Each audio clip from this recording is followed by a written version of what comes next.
दोस्तों आज के इस सेशन में हम लोग 10th क्लास के जीव विज्ञान यानी बायोलॉजी के चैप्टर 1 के महत्वपूर्ण ऑब्जेक्टिव क्वेश्चन को देखने वाले हैं। इसके पिछले सेशन में मैंने 10th क्लास के साइंस में जितने भी सब्जेक्ट्स होते हैं सबके ऑब्जेक्टिव क्वेश्चन डाल दिया है और साथ ही साथ सोशल साइंस के भी ऑब्जेक्टिव क्वेश्चन डाल रखा है। यदि आप उस प्लेलिस्ट को अभी तक चेक नहीं कर पाए तो जाकर चेक कर सकते हैं। चलिए दोस्तों आज के इस सेशन को हम लोग स्टार्ट करते हैं। क्वेश्चन 1 है कि लिखा है कि वे सारी क्रियाएं जिनके द्वारा जीवों का अनुरक्षण होता है। अनुरक्षण का मतलब जिनके द्वारा जीवों का क्या होता है, सुरक्षा प्रदान होता है, उसको क्या कहते हैं, पोषण कहते हैं, कि जैव प्रक्रम कहते हैं, कि अजैव प्रक्रम, या इनमें से सभी कहते हैं। तो जिस क्रिया के द्वारा जीवों का अनुरक्षण होता है उसको हम लोग बोलते हैं जैव प्रक्रम। इसको इंग्लिश में बोलते हैं लाइफ प्रोसेस।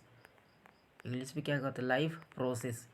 जिस क्रिया के द्वारा जीवों का अनुरक्षण होता है उसे हम क्या कहते हैं, तो उसको जैव प्रक्रम कहा जाता है। क्वेश्चन नंबर 2 कह रहा है कि किस क्रिया के द्वारा हमारे शरीर में ऊर्जा का निर्माण होता है। मतलब मनुष्य के अंदर कौन सी ऐसी क्रियाएं होती है जिसके द्वारा ऊर्जा का निर्माण होता है, उस क्रिया का नाम क्या है बताना है। तो क्या भौतिक क्रिया है, या ऑप्शन बी में कह रहा है श्वसन क्रिया, या पोषण, या इनमें से कोई नहीं। तो आप याद रखिएगा कि श्वसन क्रिया के द्वारा ही मनुष्य के शरीर में ऊर्जा का निर्माण होता है जिससे वह जीवित रह पाता है। यदि कुछ समय के लिए मनुष्य अपने नसिका के द्वारा श्वसन न ले तो श्वसन नहीं लेने के कंडीशन में उसके अंदर एनर्जी का फॉर्मेशन नहीं होगा, यानी ऊर्जा नहीं बनेगा। और ऊर्जा नहीं बनेगा तो वो क्या होगा, उसके मतलब श्वसन की क्रियाएँ नहीं संपन्न हो पाएगी और वो साथ ही साथ क्या हो जाएगा, जीवित नहीं रह पाएगा। इसलिए हमारा जो करेक्ट ऑप्शन होगा ऑप्शन ए सही, सॉरी बी सही हो जाएगा। ऑप्शन बी करेक्ट होगा। मतलब श्वसन क्रिया द्वारा हमारे शरीर में किसका निर्माण होता है, तो एनर्जी का निर्माण होता है।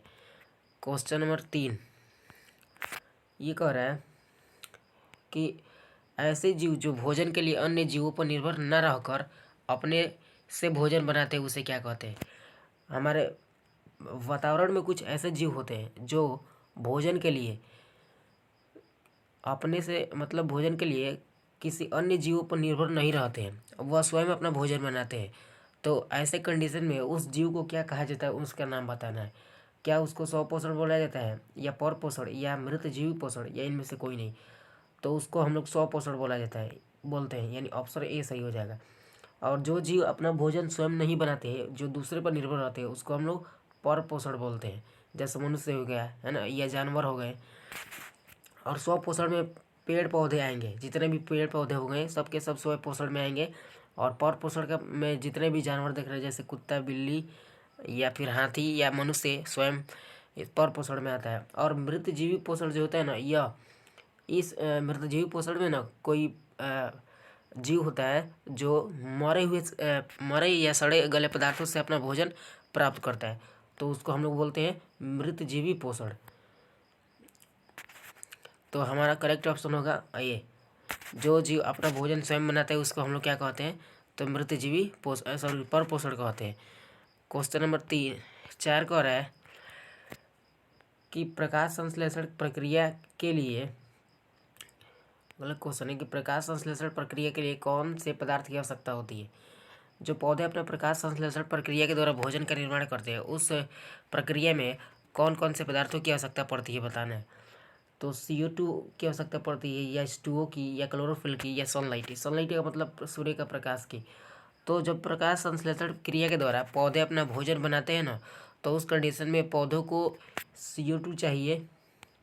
पौधों को क्या चाहिए, तो CO2 चाहिए, H2O चाहिए, है ना, और क्लोरोफिल तो चाहिए ही, और साथ ही साथ क्या चाहिए उसको, सनलाइट चाहिए, है ना। तो इन चारों पदार्थों की आवश्यकता पड़ेगी पौधों को भोजन बनाने के लिए। अदरवाइज इसमें से यदि किसी एक को कम कर दिया जाए ना, तो प्रकाश संश्लेषण की क्रिया संपन्न नहीं हो पाएगी, और साथ ही साथ उस पौधों के द्वारा बनाई गई भोजन भी संपूर्ण नहीं हो पाएगी।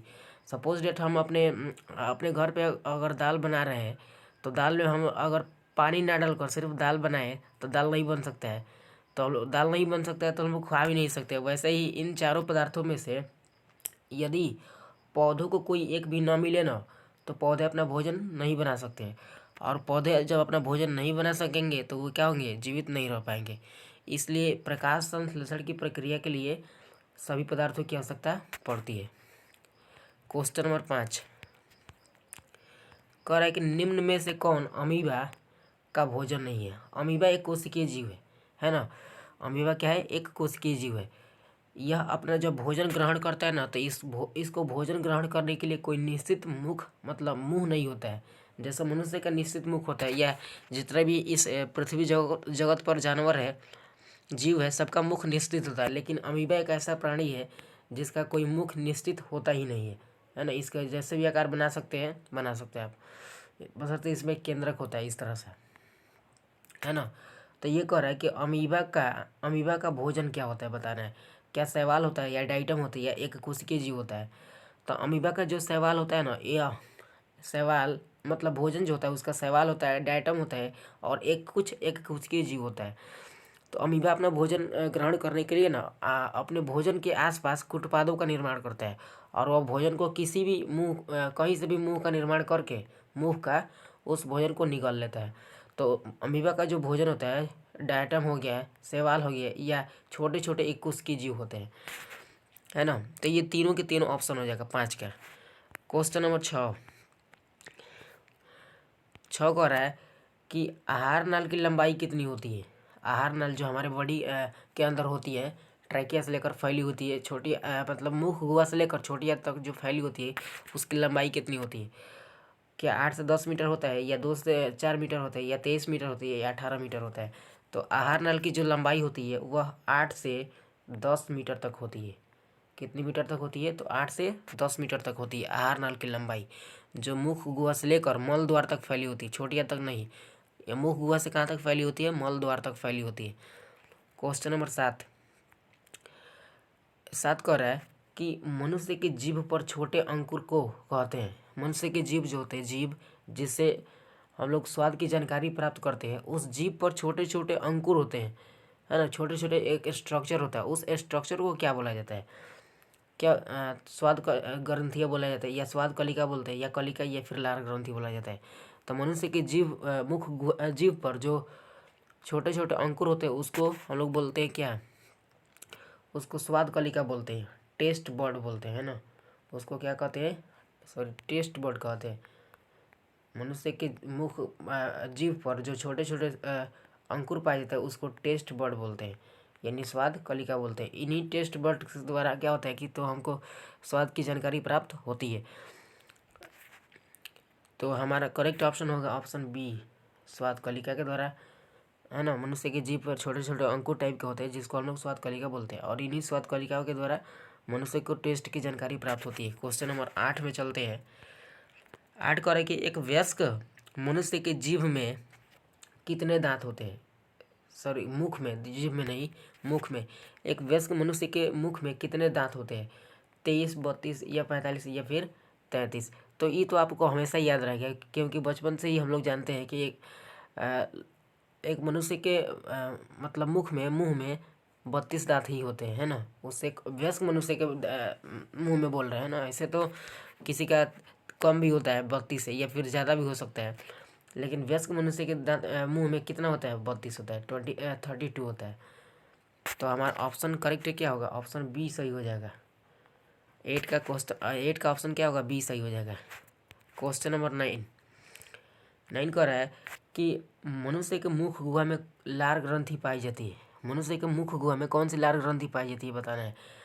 पैरोटिड लार ग्रंथि या सब मंडिबुलर लार ग्रंथि या सब लिंगुअल लार ग्रंथि। तो मनुष्य के मुख गुहा में जो लार ग्रंथि पाई जाती है वो 3 जोड़ी होती है, जिसको हम लोग बोलते हैं पैरोटिड ग्रंथि, सब मंडिबुलर ग्रंथि और सब लिंगुअल ग्रंथि।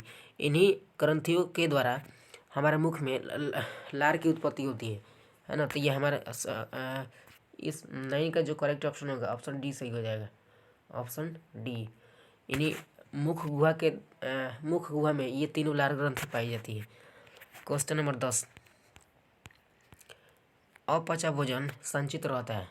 अपचा भोजन का मतलब कि जो हम भोजन निगलते हैं, भोजन ग्रहण करते हैं, जो भोजन नहीं पचता है वह भोजन रियल में कहाँ जाकर स्टोरेज होता है, इकट्ठा होता है, संचित होता है, उसको बताना है। क्या छोटी आंत में इकट्ठा होता है या बड़ी आंत में या फिर रेक्टम में या अमाशय में? तो अमाशय में तो देखिए, अमाशय में तो इकट्ठा होता ही है, लेकिन अमाशय में भी एक छोटा भाग होता है। अमाशय में क्या होता है, एक छोटा भाग होता है जिसको हम लोग रेक्टम बोलते हैं, जिसको क्या कहते हैं, रेक्टम। इसी रेक्टम में ना मनुष्य का जो अपचा भोजन होता है वह जाकर क्या होता है, अस्थायी रूप से संचित हो जाता है। तो 10 नंबर का करेक्ट ऑप्शन होगा सी, रेक्टम। अगला क्वेश्चन 11 नंबर देखिए। 11 नंबर कह रहा है कि पैरामीशियम किस अंग द्वारा गति प्रदान करता है, गति करता है पैरामीशियम। पैरामीशियम भी अमीबा की तरह एक कोशिकीय जीव होता है, लेकिन हम अभी बताया आपको कि अमीबा में भोजन ग्रहण करने के लिए कोई निश्चित स्थान नहीं होता है, जबकि पैरामीशियम में भोजन ग्रहण करने के लिए एक निश्चित स्थान होता है। पैरामीशियम की गति जो होती है वह सीलिया नामक एक पदार्थ से होती है। पैरामीशियम अपना गति किस पदार्थ के जरिए करता है, सीलिया नामक पदार्थ के जरिए करता है, जो उसके शरीर के बाहरी ओर धागे के समान दिखाई देती है। तो इस क्वेश्चन का आंसर होगा हमारा 11 का ऑप्शन ए सही हो जाएगा। पैरामीशियम सीलिया के अंग द्वारा क्या करता है, गति करता है।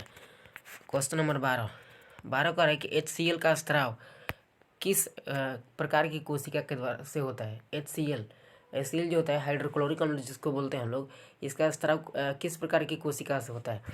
तो बस आप इतना जानिए कि मनुष्य HCl जो होता है हमारे बॉडी के अंदर यानी अमाशय के अंदर से ही रिलीज होती है, लेकिन उसको रिलीज करने में किस कोशिका का भूमिका होता है, महत्वपूर्ण भूमिका होता है, बताना है। रक्षी कोशिका या अम्लजन कोशिका या म्यूकस या अमाशय। तो HCl का स्राव अम्लजन कोशिकाओं से होता है। HCl का स्राव किससे होता है, HCl का स्राव अम्लजन कोशिका से होता है, यानी ऑप्शन बी सही होगा। HCl का स्राव किससे होता है, अम्लजन कोशिका से होता है। क्वेश्चन नंबर 13 निम्न में से कौन छोटी आंत का भाग है। यह थोड़ा टाइपिंग मिस्टेक है ना, यह होना चाहिए निम्न में से कौन छोटी आंत का भाग है। ग्रहणी है या फिर जेजुनम है या इलियम है या इनमें से सभी। तो छोटी आंत के तीनों के तीनों भाग होते हैं। छोटी आंत 3 भागों में बटी होती है, ग्रहणी, जेजुनम और इलियम। तो ऑप्शन 13 का होगा डी, ऑप्शन डी सही होगा।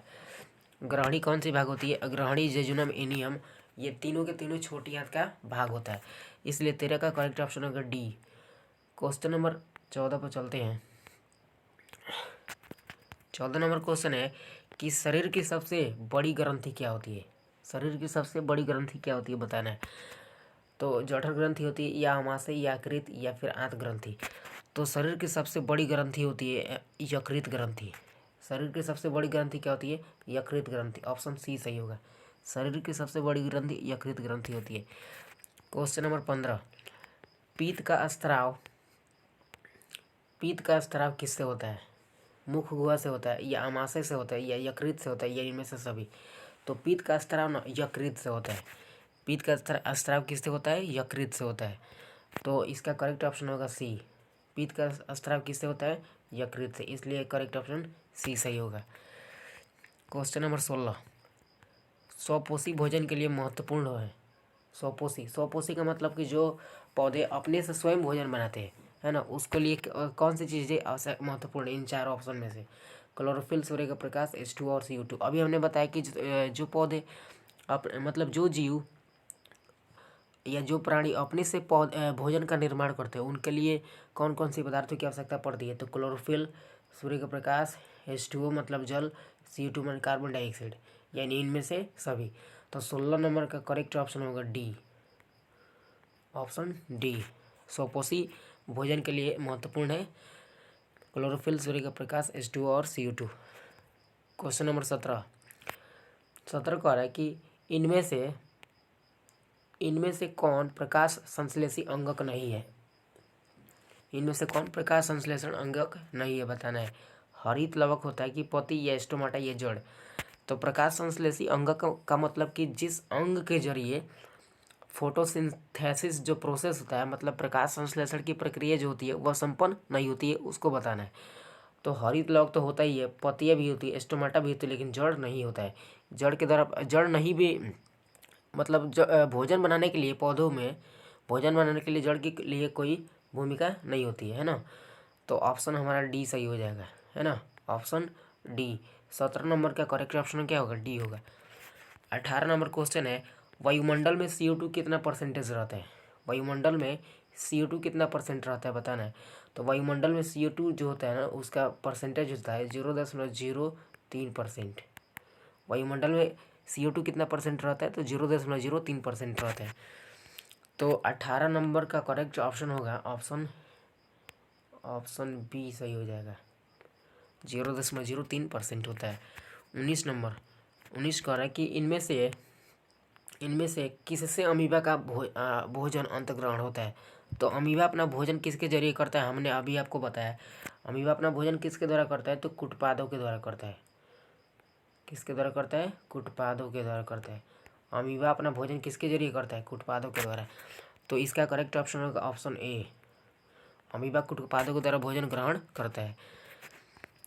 क्वेश्चन नंबर 20, निम्न में से अमीबा क्या है।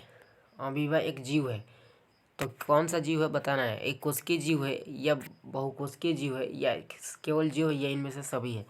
तो अमीबा बहुकोशिकीय जीव नहीं होता है, एक कोशिकीय जीव ही होता है। इसलिए हमारा करेक्ट ऑप्शन होगा ऑप्शन बी। अब आपसे लास्ट में एक सवाल है मेरा कि आप नीचे कमेंट बॉक्स में रिप्लाई दें कि अमीबा का भोजन क्या क्या हो सकते हैं। अमीबा के लिए अमीबा को भोजन करने के लिए क्या कोई निश्चित मुख होता है। इन दोनों क्वेश्चनों का आंसर आप ज़रूर से ज़रूर कमेंट बॉक्स में रिप्लाई करेंगे। तब तक के लिए मिलेंगे नेक्स्ट वीडियो के